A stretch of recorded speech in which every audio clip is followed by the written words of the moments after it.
Hello everyone, my name is Toma Weverstad. I work for Amberstaff. We are HR solutions company. What we do search and selection, we do temporary staffing services, outplacement. Those are HR solutions that we deal every day. And of course, in our everyday life, we are dealing with various employers, various companies, and various candidates from different sectors.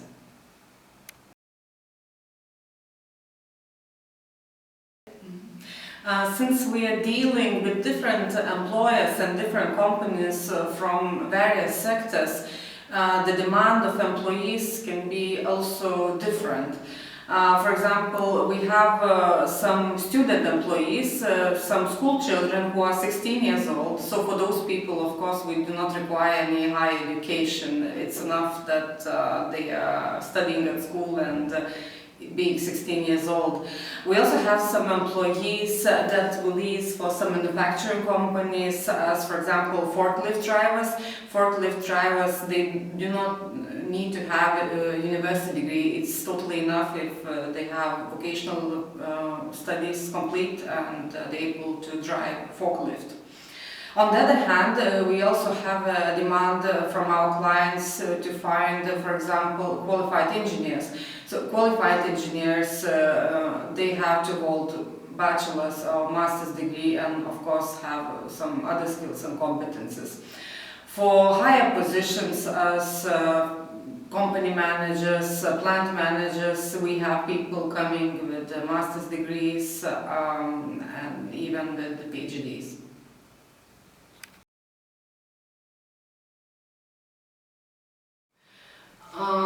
The fact if we require certain experiences or some certain experience in a sector depends of course on the job itself, on the seniority of the position. In our experience, we have some jobs that are not requiring any experience. Majority of the jobs that we offer require certain experience.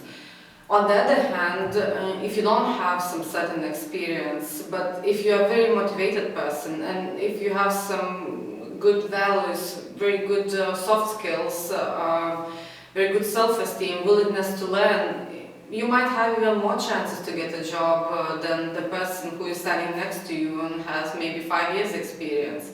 So it really depends on the role. There are some roles, of course, that are strictly requiring some previous experience, but it's never a certain no. So if you have real motivation, even though if you're coming from different sector or even though your studies have been completely from different sector, you still have a chance. Because nowadays, I would say motivation and soft skills, those kind of things, they are all, and those kind of things, they can guarantee longer relationship with employer and employee in the company.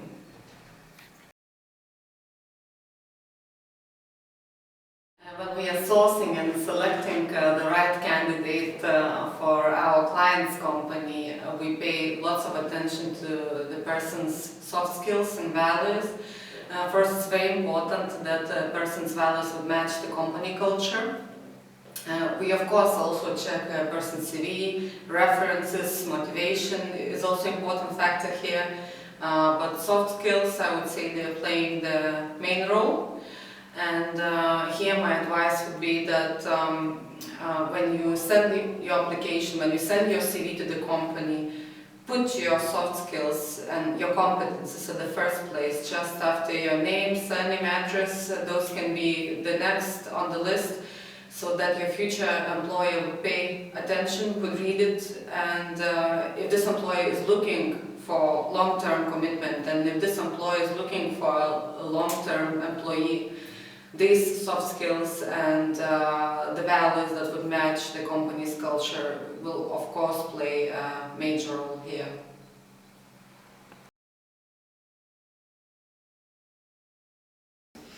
Very often when candidates come to job interview, employers asking them a very simple question.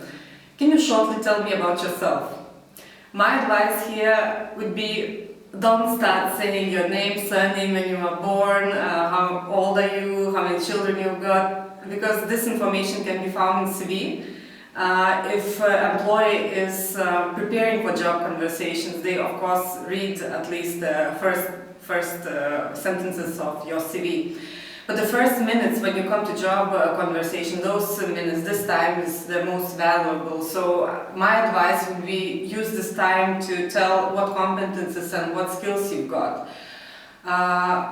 Before the job conversation, my advice would be that each candidate should prepare maybe a few sentences about him or herself, about main competences, about main skills that he or she got.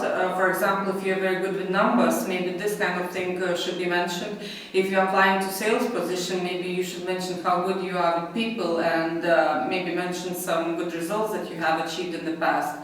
Because those sentences, this kind of a description of yourself will lay in the memory of the future employee, and it will be very valuable information when considering your candidacy for this position.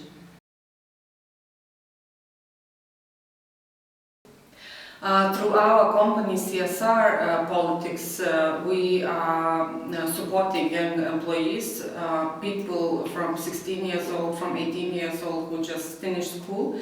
We have some special youth programs where we invite people to come and join our company to work for us. We might offer a job that is not full-time, we might offer a job that is, for example, 10 hours per week. Flexible job, flexible time, so the student can arrange his or her study time, working time, leisure time. What else we do? We also cooperate with various institutions in Lithuania, so together with those institutions we hold seminars for young people and giving advice for them how to write CV, how to prepare for job conversation, what kind of questions can be job conversation. What skills and competences they should think of getting and what they should think of learning next.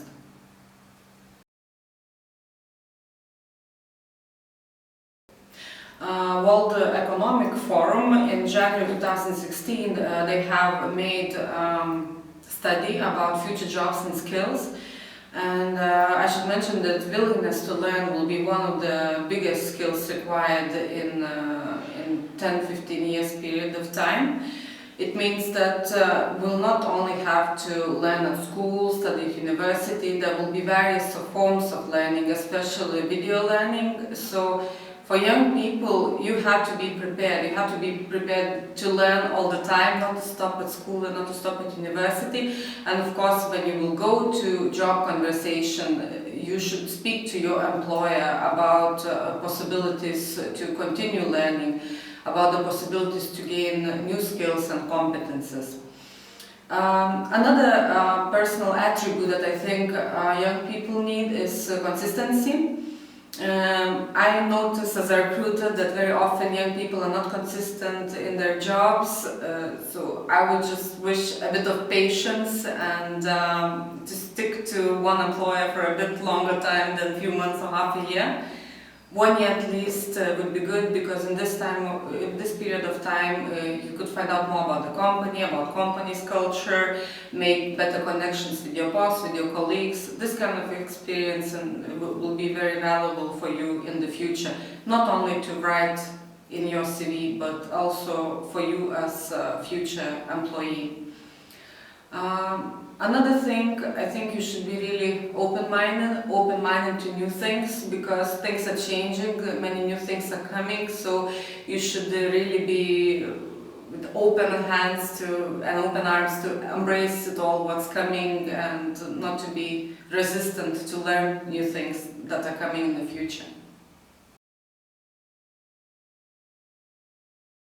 Talking about the future, it will be more and more information flowing through all the technological devices, so people will have to be able to analyze and to make sense of this information. One of the skills that is required at the moment and will be more and more in demand is analytical skills. Another thing that will be required in the future is media literacy skills. It means that we will have to know how to use new media platforms, which one to use in each case, which is best to use in each case, and what media platform will be best to communicate with other countries, other cultures, so it would be easiest and would best to get the result that is needed. Here I will repeat myself again. I think young people, I remember from myself, and I think young people are not changing very much in that perspective. Young people need to learn how to listen and be open-minded. Of course, you can find it annoying when old people trying to give you advice, or senior colleagues at your work trying to give you advice, but from my experience I can tell you that these advices are very often valuable, and it's worth listening. Another thing, especially if you're looking for a big career, and if you're just starting your career, don't come as a fighter. Don't come to the company and try to fight everyone. Better try to be a team member, because to make a good team and to be able to work and cooperate with other people is very important, and social skills and teamwork is one of the most important skills for future.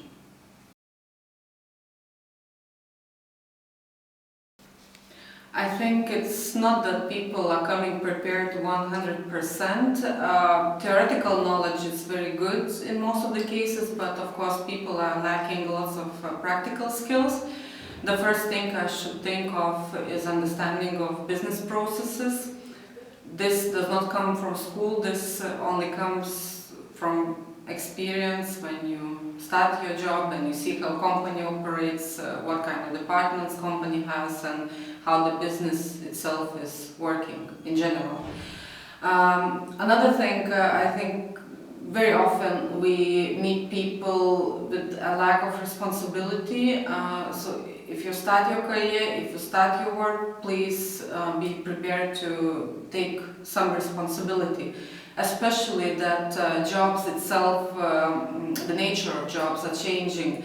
It's not going to be so many jobs from 8 to 5, it will be more project-based jobs, jobs from home, jobs from different locations.